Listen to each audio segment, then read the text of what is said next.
HQ. I am Reese. I'm Ben. And today we are lucky enough to have the great Jay Lupish on with us. Jay, welcome. Thanks. Thanks for having me. Oh, I love it. Yes, so on this podcast, we kind of talk to people who are doing some things in their industry, who have something to say, who are inspiring, and, I think you're somebody that people could learn from. So to all you hungover viewers, listeners out there, Jay Lupish. What's going on, man? Hey, not much. Just having a beer. Just having a beer. Hey, yeah, we're having a beer on now. This beautiful Sunday morning. Mm-hmm. Absolutely. So, I mean, I guess we could just start off with like how we met. Yeah, it's like major deja vu right now. Yeah, like weird. I don't know why that happens. Yeah. Yeah. Okay. Well, so we met. This is what you call terrible exposition in writing. When you explain something for the audience, even though we already know how we met. Yeah, true. Relating to filmmaking. For the benefit of the audience, Yeah. We met through a co-op program through high school. Yep. When you were 19, 18? 17. 17. Yeah. He was in high school. Yeah, so Reese was in... Yeah, I'm an idiot. Yeah. Reese was in high school, and his teacher reached out to me and asked if I would be willing to take a co-op student on. We had an office down at in St. Catharines, downtown St. Catharines, at the Generator at one point. Yep. And so yeah, that's where all the magic happened. Yeah, it was great. Just a young buck was like, "Hey, I want to learn how to make videos," and thank you for taking me on. Wow. It was an easy decision. Oh, wow, so kind. Learned so much from you, man. We needed free labor. Yes, correct. Yes, that's the real reason. To help you out.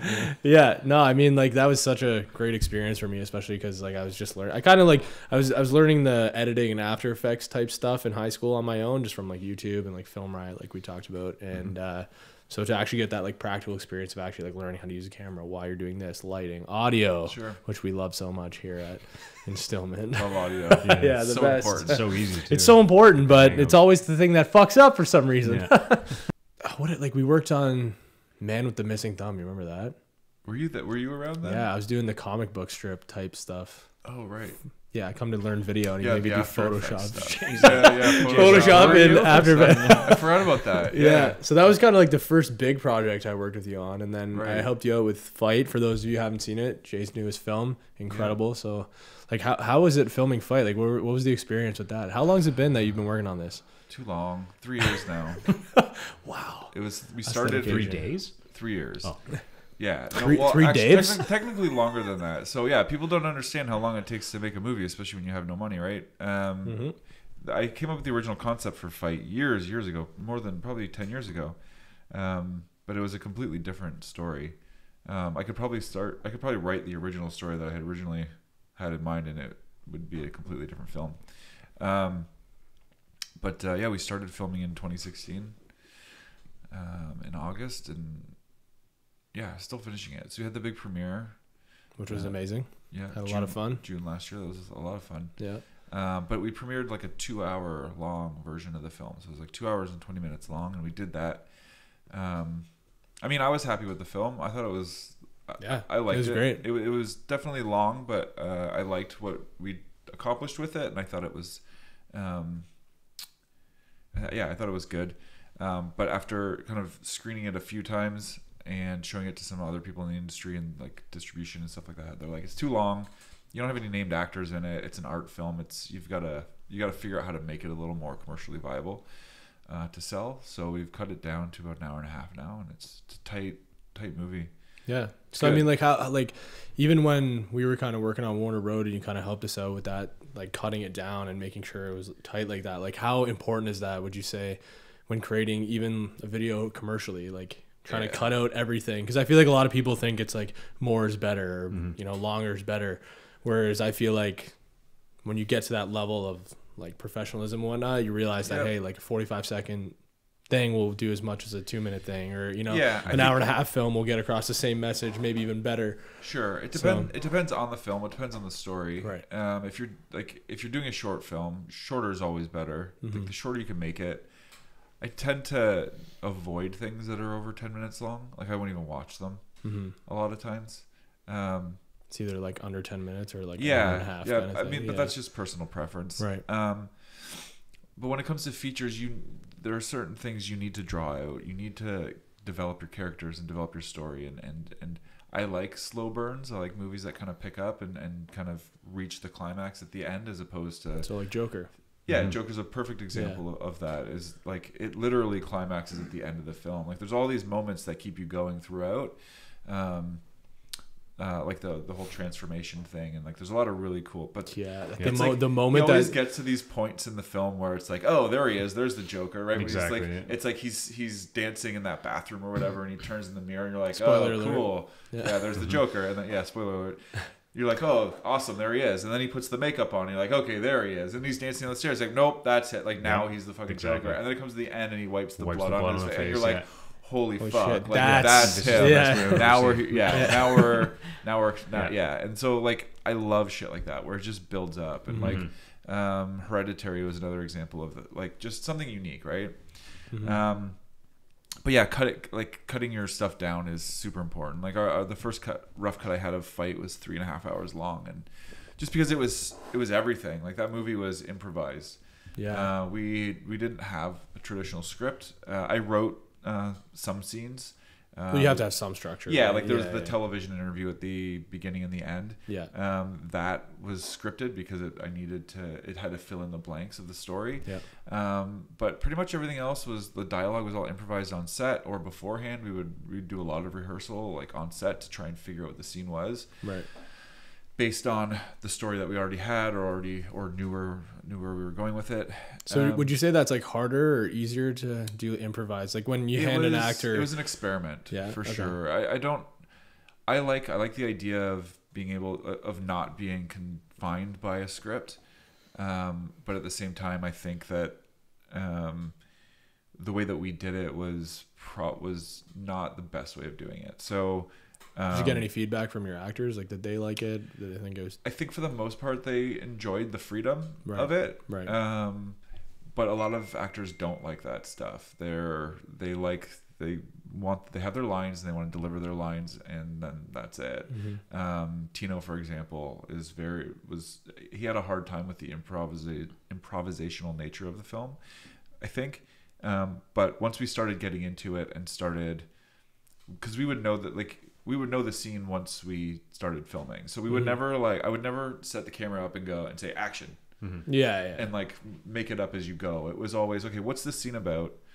How do we take, you got to hit points. Like, and each character has a purpose in that scene. So it's David Mamet is a perfect example. Whenever he has this quote about his writing and what does each character want? Who wants what from who? What happens if they don't get it? And then what now? And so it's like, so I always kind of approach every scene like that. It's like, what do you want out of this scene? And what happens if you don't get it? And so that kind of informs everything, right? Because every scene has a purpose. If it doesn't, cut it, right? So improvising the film was difficult in the sense that we didn't have a full structure for the film. So I in whatever I do next, I think I'm still gonna have that way of filming. Yeah. But I'm gonna have a more solid storyline and script to kind of follow, so that I know where I'm going from point A to point B. For sure. I feel like there's a lot of filmmakers who are doing that now. Harmony Korine's a good example of that. I think he did like Spring Breakers and The Beach Bum are very improvised, but I think he knows where he's going with it at least. So that you have to, or else it's just gonna be a and we didn't with Fight. We just kind of we made it up. You have to. We didn't. Oh, okay. Yeah, I knew the type of story that I was making, and I knew certain story beats you wanted to hit. And stuff. Yeah, but we really just made it up as we went along, which is probably not the best way. But it was an experiment. Like that was the whole point of the whole thing. So for sure. To try something different. Yeah, absolutely. So what would you say, like, the entire filmmaking process is difficult. It's really hard, but what would you say is the most difficult? Like, is it pre-production? Is it shooting? Is it trying to find people? Is it distribution? Like what? For me, it's probably distribution is the number one difficult thing. The point of making anything is for people to see it, right? Yeah. And as many people as possible, whether they like it or not. Yeah. at that point. Once it's out there, it doesn't really matter what people's opinions are. People are going to love it. People are going to hate it. So it really does. Everything's subjective. Everything's subjective. It doesn't matter as long as you do a good job of what you want to do and convey your story. Then it really doesn't matter at that point. It's up to the masses to decide. Mm-hmm. But so distribution is the hardest part because we don't have any. Typically, we don't have any named actors in our films, and because we have no money to advertise. If we had unlimited budgets, we could just put it out there on iTunes or wherever and advertise the shit out of it and make money that way. But it's just not. Mm-hmm. It's not feasible, right? I'd say that, and then writing also for me is a difficult. Like dialogue, scenes, characters. I think I like the idea of writing. I like I know what's good writing and what's bad writing, especially when it comes to dialogue. I just find it's difficult for me to sit down and write. So it's not actually writing. Once I'm sitting down at a computer and I'm typing, I actually enjoy the process. I like it, but I find it's difficult for me to actually like sit down and do it. And I think a lot of that just comes from a lack of discipline, for one, and two, just not being focused on one specific thing. A lot of the times, my problem really is, what am I gonna do next? Right? I gotta like focus. I have so many ideas. Like, there's literally no shortage of ideas. That's not the problem. The problem is like structuring it, focusing on one and like actually doing it, getting it done. And it's like, I'll start writing something, and then I'll get to a point. It's like, I can't produce this now. This is ridiculous. Like, I need spaceships and shit. I can't. I don't have a budget for that, or whatever, right? Like, and so things that I write tend to have this need for a bigger budget, and it's hard for me to envision things on a small scale. And well, I mean, I feel like we struggle with that too, because we always have like these crazy ideas, right? But then I remember, I mean, we take a lot of inspiration from like Filmmaking and all those guys who do that shit, and they say the first thing you should do, list all your resources, list all the people you know, locations, all that shit, and then try and write something with that. Because even like we were saying the last time we did this podcast, you were saying like what's the best movie you can make with what you have, kind of thing, right? So it's like, I think that's the key. But obviously, like people like us who just like love making ideas and stuff, it's just like we go a little overboard. Hey, maybe we should do the Black Widow takedown. And then all of a sudden we're training for 2 months. However, that worked out well, right? Because it was feasible. Yeah, it was the hard, idea that you had was doable, and I mean, it started off as one thing, but then it became another thing, and we looked at the resources that we have, right? And so we had that. So let's maybe touch on this film now. So I mean, it started off with like, hey man, we're gonna shoot outside and we're gonna do all this shit, and I'm gonna like CG a helicopter with like Element 3D, and then it was like, okay, chill the fuck out, we're shooting this in one day. Like, now we got to do it this way. Jay, where should we shoot? We probably shoot inside just in case it rains. Sure enough, it fucking rains. Right. So I mean, I really enjoyed the process of making that short. That was because fun. It was a lot of fun. That was a lot of fun. Ben? Should we segue into that better, though? Because I feel like people don't know what we're talking about right now. Okay. So, I mean, what we're talking about right now is we actually just released a film. And by just released, I mean like a couple months ago, released a film called Orders. It was a short action film for the My Road Reel competition. And we actually ended up getting Best Action Short out of 623. Jay was the one who shot it. Yeah, Jay shot it. Me and Ben starred in it. I kind of had the idea and like roughly together, and then we all kind of combined our efforts to get it done. But yeah, what was it out of 623 action films? No idea, but it was a lot. It was a lot. Yeah, we got chosen. So I mean, like, I don't want to say like, that's sick, but like we're feeling kind of proud of it. I mean, who are the judges? One of them is Ryan Connolly, who runs Film Riot, which like we've already mentioned before is like one of our almost like virtual mentors, so to speak. Because I know you growing up always used to watch them, and like same with me, along with like Video Copilot and stuff like that. So that was huge. The director of Shazam, David F. Sandberg was one of them, as well as Grace Randolph, who's a big like film critic on YouTube. So yeah, there's a lot of great judges. A lot of watching eyes. I was like shocked. Yeah. And as I know you were. Oh my God. I was not expecting Literally that 10:30 at night, I get an email. I'm like, who the fuck is emailing me right now? I open it up. I'm like, holy shit, we fucking. I'm like, that's bullshit. There's no way we won. I go check on their website. It's like sitting there. I'm like, oh, okay. Had to call everybody. I was like, holy went shit. for drinks right away. Oh yeah, easily. I was like, we're going to Casa. Yeah. Plug. Yeah. Casa Pizza. I love you. Yeah, it was pretty shocking. I knew that like everyone did a great job on it. You guys did a great job finishing it and everything. And thank you. Yeah, it was a cool short film. Everybody seemed to like it, and but the fact that we actually won is incredible. I mean, like we shot it in one day. Yeah, one day, one location. Yeah. Yeah. But I feel like you've always preached that to me. Is always like simplify everything. One location, like cut out all the fat. Yes, I don't practice what I preach. I know, but you do. Definitely. Like you do pass on that knowledge. So, I mean, like yeah, that's part of well, like to go back, like that's part of the problem with the writing is I get these ideas that go off. And they become bigger than I can do. It's easy to let your brain kind of go wild, right? Because you know what it could be, and then you fall in love with the potential, and then it's like, okay, what can we actually do, right? Yeah. So yeah, but. Sorry, go ahead. No, I was gonna say it's that old saying is true that like you write one film, you shoot another one, and you edit another one. Is true. You're basically in the process of making one film, you actually make three, right? So true. Well, yeah, even with orders, for example, wrote it one way. Yeah. Changed it up a whole bunch, changed location, actors, everything, and then when we got to the editing room, it's like okay, like now we got to make this work. Like you know, I wanted to do a whole bigger scene with Al outside, but it was like no, it just didn't fit. Cut that out.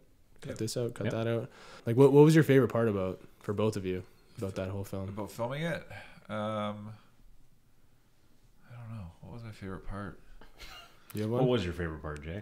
I think like just being back like together doing something. True. Like the whole process of it. Bringing my kids out to do the behind the scenes. True. Some of the behind the scenes stuff. They killed it. Yeah. they My did an 7 amazing and 9 job. year old, Yes. Legends. Doing pictures and video and stuff. And I don't know if Dan if he ended up using any of it, but I don't think so. I posted a few photos. Because his stuff was really good too. Yeah. Like the stuff that he shot was Dan almost better killed it. than the stuff that I shot. It was different. It had a different look to it. Yeah. But no, it was all like the whole thing was good. Just the process of just shooting something again. Because I haven't shot anything creative in a while, and it was nice to like get out and do something again. So for all you creators out there, exercise that creative side of your brain. Sometimes it's like good to reset and just go out and do something, even if it doesn't turn out. Exactly. Just get out there and shoot. And I feel like we're lucky enough that we all have good chemistry with each other as well, right? Because I don't think it would have been feasible for us to get that done in one day if, Krista and I hadn't been practicing before and we had that trust and we all knew how each other work. And then, I mean, all of us are actually crew members most of the time. So it's like, oh, hey, well, we're shooting this person scene. This person picks up audio because we didn't have a full crew. Nope. At all. We didn't have any. Like, I wouldn't even call it a skeleton crew. We had like a rib cage maybe, but like well, a femur. And that was part of the decision of shooting indoors, right? Because originally it was supposed to be outside in a junkyard, and I just thought being outside headaches. Like we have grip gear to like manage light and stuff like that, but we don't have the people to bring out to scrim every fucking scene. And I just knew, and plus it rained, so poured rain for a good 2 hours. So the fact that we had to take everything and kind of, I mean, those are the kind of problems that come up that you figure out and you roll with it. But I think like the biggest thing that we focused on was prep, right? Yeah. And I feel like that for any film and any video ever, I think like if you're prepared and because even like, for example, Krista, her schedule, she's like, I have to go by this time. And so that's a problem. Because like imagine we just filmed like chronologically. Oh, we could have done all the inside stuff at the end. It would have been fine if it was raining, kind of thing. But like you have to go around shit like that, right? So it's like filmmaking isn't even about like it is about being creative and shooting and all that, but like it's mostly problem solving. I think problem solving and preparation. That's it. Always. The more prepared you are, the better you are to solve problems. For sure. Like half the time I go on a set, it's like the last thing I'm worried about is shooting the shot and like making sure lighting's good, because the rest of it is like, is this person going to show up? Is it going to rain? Is is my camera going to blow up? Is the audio rolling? Fuck. We've never had that on a 16-second loop. Yeah, I know. Imagine that, eh? So if you had like unlimited budget, so to speak, yes, what kind of movie would you make? What kind of movie would I make? Yeah. Oh, I know we were man. talking about we were big fans of Interstellar. Are you interested in like?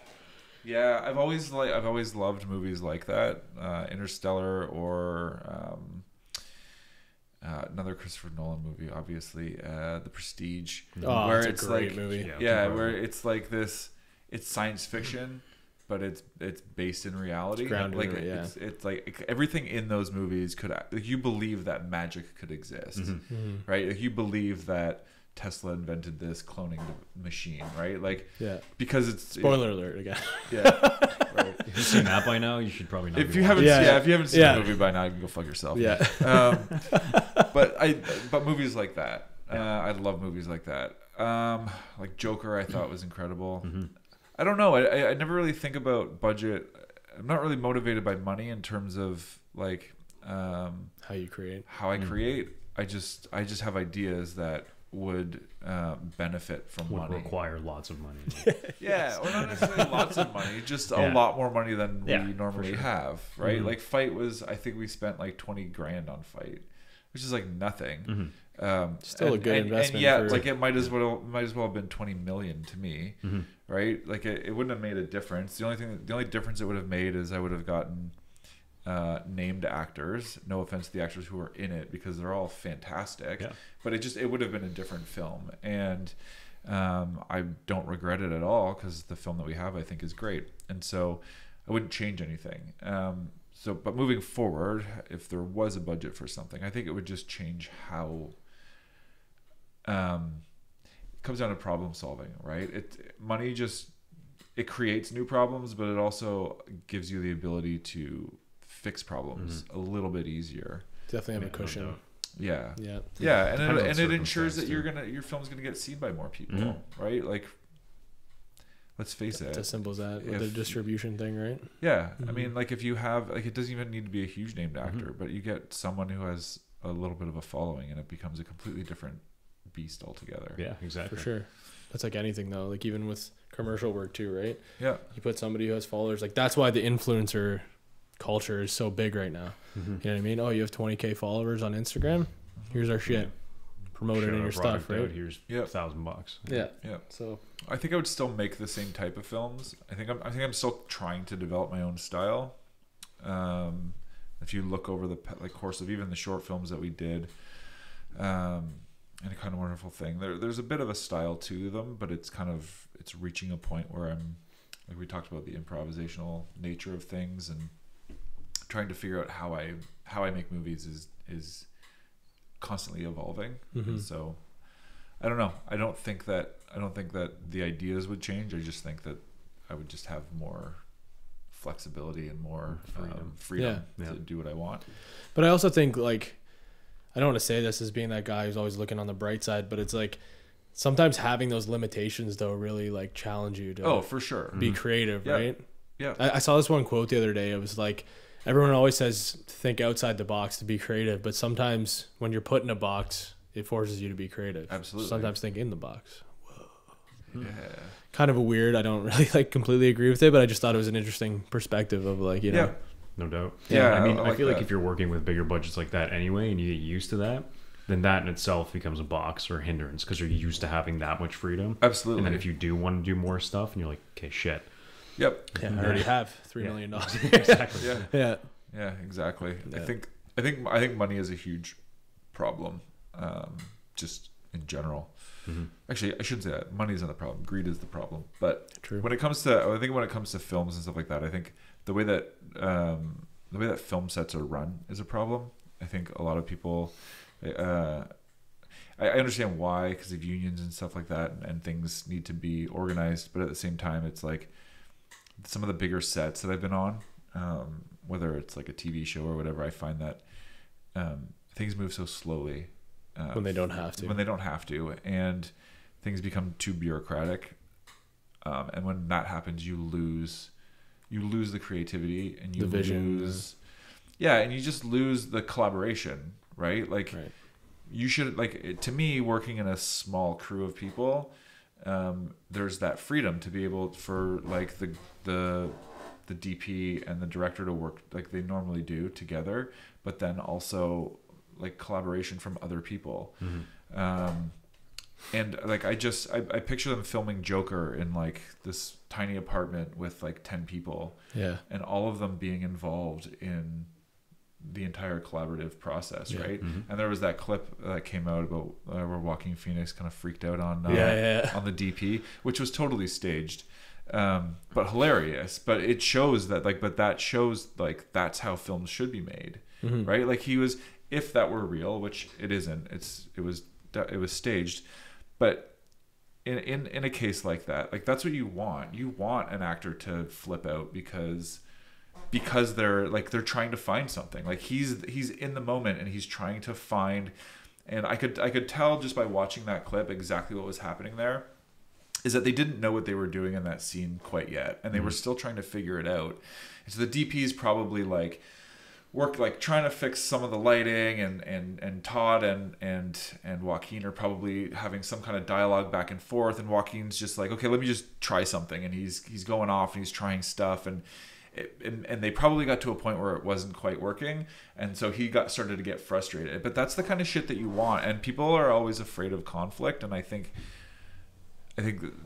that's a problem. People should be open to conflict and open to that's where some of the best shit happens. Yeah, right. Because like when you fail, how do you know you're winning how do you know you're winning if you're always winning, right? Like if that's just normal, you have to fail in order to appreciate when you are winning. Yeah. And also, just so much good comes out of frustration and anger and emotions, because those are your strongest emotions, right? For sure. If everything is just so happy and like fun all the time, you're never gonna get to that place that an actor needs to get to sometimes. For sure. And I feel like a lot of people think failure is the end rather than just a redirection. Yeah, it's a stepping right? stone. Yeah, for sure. Which, I mean, we talked about this last time as well. Just people don't know how to deal with that failure or that conflict or that frustration, instead of putting it towards something good or allowing it, even something to be communicated to somebody. Like if Joaquin's getting frustrated, maybe Todd doesn't know. Now he knows, because he's fucking losing his shit. Now, okay, now we got to fix something. You know what I mean? So like it kind of tells the rest of the team, okay, something needs to be fixed, or something wrong with this scene. How can we get to the next spot? And people are so sensitive with conflict, in the sense that like, just because you're at each other's throats 1 minute doesn't mean that you're like you hate each other or that it's the end of the world. It's like you're two passionate people who are arguing for their own beliefs and their own like vision, and and that's where magic happens, when two people are so passionate about something. And it's like you try it one way, try it another way, and you figure out what works in the middle, or one way works and one way doesn't. Yeah, for sure. But absolutely, it's like, I don't know, people are too afraid of conflict, and I think especially with art needs to be full of conflict. That's 100%. Where everything comes from. I think you said it best. Like that's the strongest emotion. It's one of the strongest emotions, right? So it's like that's when you're most in tune with whatever's going on inside of you, right? So absolutely. Like what is a film without conflict, right? And so even when you're making a film, there has to be conflict within the story, but there should be conflict like within like the making of it as well. I mean, you don't need to be killing each other and like exactly having fist fights, right? But like how else do you get emotion from passion? It's passion, right? As much as we can talk about conflict on set and how it's good, I mean, we're gonna run into conflict within our lives. I mean, especially all of us, we're not just filmmakers, we're not just creatives, like we also do commercial work as well, right? So like with commercial work, I think there could be conflict with anything between like you and your crew, between you and the client, right? So I mean, like, what's kind of the move on that one? Like when you have conflict with a client, like where's like, I don't even know if we should discuss this, but like well, I think we can. I don't think I think conflict in those circumstances comes from misunderstanding. Right. So it's the client not understanding what is I mean, it depends. From my own experience, typically it's usually the client not understanding what you're capable of, and thinking that they can get something that is just not possible sometimes. But that isn't their fault or their problem. It's your fault and your problem. You have to educate them because you weren't clear, right? And so it's a hard thing to kind of. Well, it's all different, right? Yeah, every situation is different. Yeah. But like I think our number one job is to educate clients, and then our number two job would be to make them money, right? And I think a lot of clients don't see that. Right. They see, I need a guy to make me a video, and so they think that the end result of our work with them or our partnership with them is to make them a video, and that's not the case. It should be to make them money. Yeah, and so like how do you get there? Because I know right now, or not right now, sorry, in the past it's been, hey, we're gonna make this one-off video for you. Yeah. You guys run with it. Yeah. So and now it's a completely different landscape, I feel, which I feel like a lot of people are still in this, hey, we're making one video and then we're gone kind of thing. Whereas now it's gonna be more so like content creation. It's the ongoing relationship, the marketing, the distribution. Yep. Right. So like that's the big problem, right? Is we're transitioning from this world of media where in the past the ad agencies, whoever was creating content would create a commercial. Here's your commercial, and we put it on TV, and then that's it. And so it went from that into this digital world where everything goes on YouTube.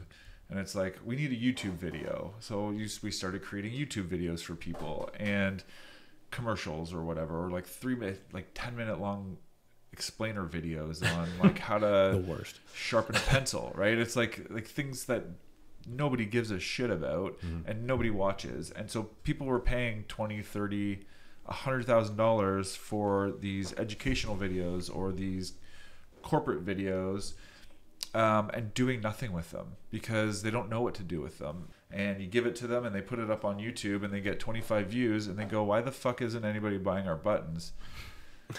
Must be the video guy's fault. It must be the video guy's fault. We just wasted $10,000 on a fucking video that nobody's watching. So whose fault is that? Theirs. Well, it's really nobody's fault. It's nobody's fault because nobody knows what the right because they don't know what they want. Lack of information. They don't know what they want, and it's the filmmaker's fault. It's your fault for not telling them that this isn't going to work. Because it'll never work unless you create something that is so out of the norm that it becomes viral, which is rare. Should never be your goal when you're making a video. Correct. That you've fucked yourself from the beginning. And so the way that I think things are transitioning or should be transitioning is to content creation.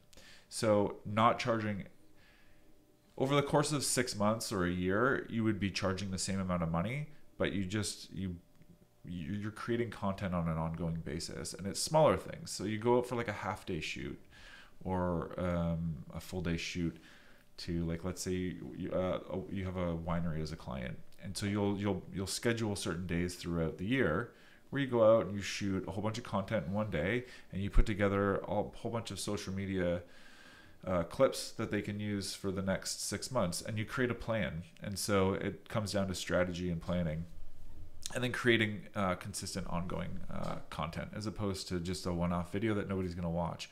Because everything right now is on social media. No matter what you do with it, it's all going to be through Facebook, through Instagram. Twitter is still big. I think like the shelf life of videos now is like a day. Yep. Because then people are just going to keep scrolling, right? They see it. Oh, it's cool. Gone. Yep. Exactly. Right? Yeah. So it's like... Yep. So 10, 15-second little advertisements. Stay relevant. Yep. Post like every day, 3 times a week, whatever, right? Whatever it is. But yeah, so instead of trying to rely on this one thing, do a lot of little things, a lot of things that kind of engage the audience on a smaller scale, right? Yeah. Because like you said, don't bet on it being viral.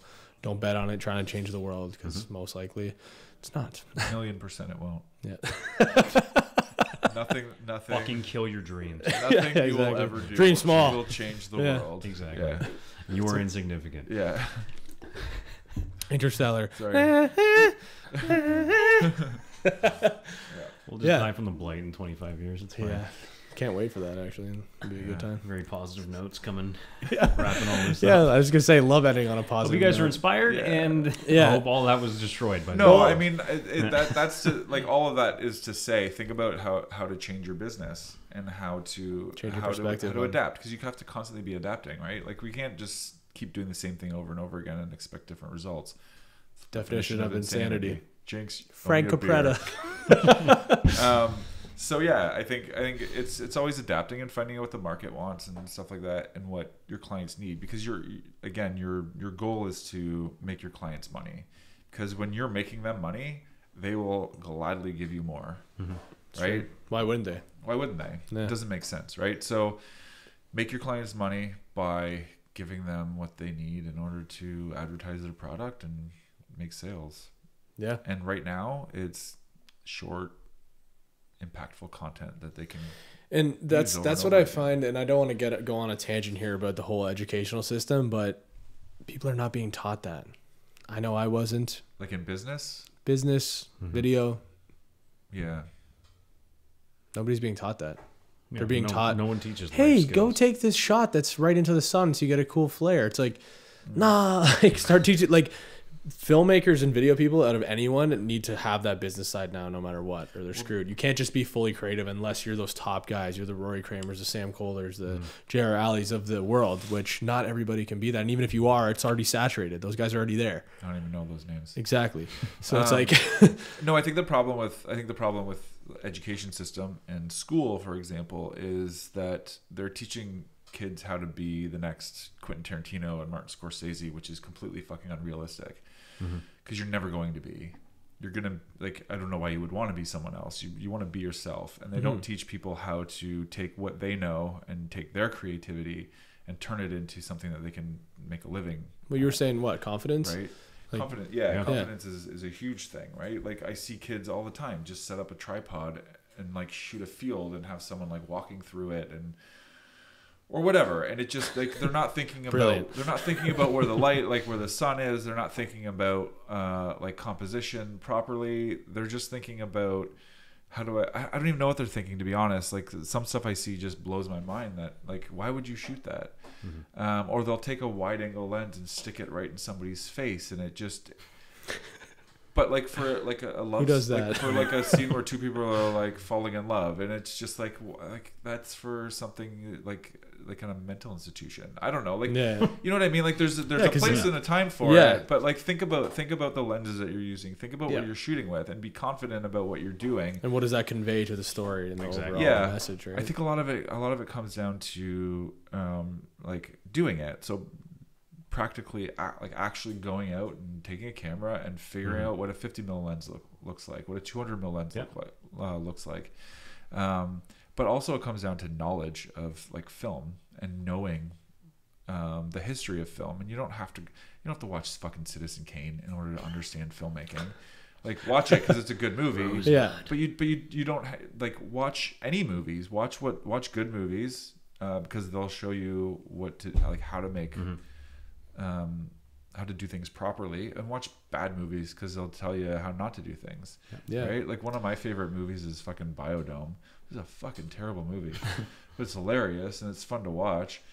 But like that doesn't make it a bad. Like it doesn't make it like you know what I mean? Well, I think too, like we were saying, like what you consume is like what you're gonna kind of regurgitate and what you're gonna create. Like for example, all of us have had things growing up. So for example, you know, when I was in grade 8 or 9, just starting to do this stuff, like I was watching like the NBA Phantom Cam because I loved the slow-mo stuff, and like HK Army, they were shooting on reds, 200 mils, they were shooting all like emotion instead of like highlights, which I found was cool because a lot of sports is just, oh, here's the highlight, or with those guys it was like, man, this guy's getting fired up, this guy's drinking a beer over here, why do I like that? It just it shows like the whole environment, right? So now when you even watch some of my videos, like for example, let's take Steel Blade from Brock.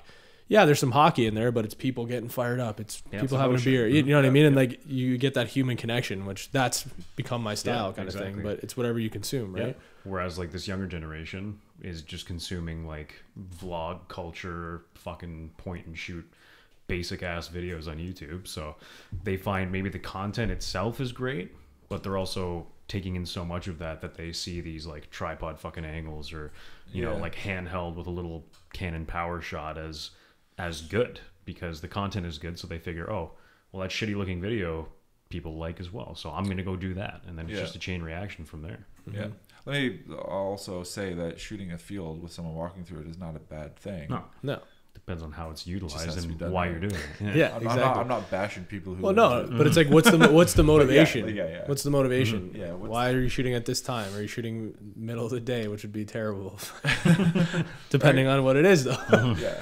Maybe it's not terrible, depending on your story. Yeah. But No, it's just yeah. I see kids come out of even college with zero knowledge of how to make a fucking film, and it's like, didn't you just go to school for that? You just went to school for that. You just got out of school for it. Mm-hmm. Yeah. And like, well, one kid, as an example, I worked with at the Region, and he just got out of, he just came out of Niagara College film course, had no idea how to use a camera properly or set up a camera properly. He just, like, everything that he shot just looked absolutely horrendous, and I couldn't. It just blew my mind that this kid just came out of fucking film school and was probably using Reds, because I know they have Reds there, and like just it had no, like, it blew my mind. The shit that you were doing in high school was a million times better than anything this kid ever shot. Never took a video class in my life. And Thanks, Film Right. he still has a job there. So nice. Yeah. Shout out to you. Sure, the content looks great, man. Keep it up. Hope you don't watch this. Just go watch the Region's YouTube channel. It's fucking horrendous. Should we cut Any that? of you watching there? Yeah. It's fucking awful. That's great. Well, on that note, I say thank you, Jay. Thank you for coming back to do this podcast. Thanks, man. What do you mean back? Yeah, I don't know. I've only been here once. Yeah, exactly. Yeah. No, but appreciate your time, man. I hope everybody's hungover and chilling on a Sunday enjoys this. Took a little bit of entertainment, took a little bit of We knowledge don't from endorse it. drinking, though. No, not at all. Behave, drink responsibly, always. Have some water. What's that new drink that came out that like basically obliterates your hangover? You know, Milk. Water. no, there's actually something. I'll put it on screen somewhere, but for like, sure. yeah, it's, I don't know. Fuck it. Anyways, thanks for watching. Love you guys. This has been another episode of Instillment HQ. Jason, thank you. You're welcome. Love Thank you. for having me. Cheers. Love you too. Cheers. Salud. Ow!